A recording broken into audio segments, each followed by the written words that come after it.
Social मिडियायाव मोनसे video viral जागासिनो दङ।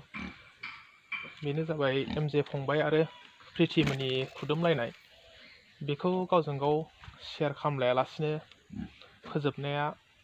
फोजोबनायानो मोजां। मानोना बियो ससियेल मिडियायाव ओंखारोबा उन्दै गिदिर बहुद खोथा थायो। बेनिखायनो गावजों गाव अनलायलायनानै बुजिलायनानै बेफोरबायदि भिडिअखौ बांद्राय शेयार खालामलायालासिनो थायोबा मोजां। जाफ्लाङो बिदिनो गोरोन्थि बोरैबा बोरैबि जाबाय, बिसोरनाबो गोरोन्थि जाफ्लांबाय।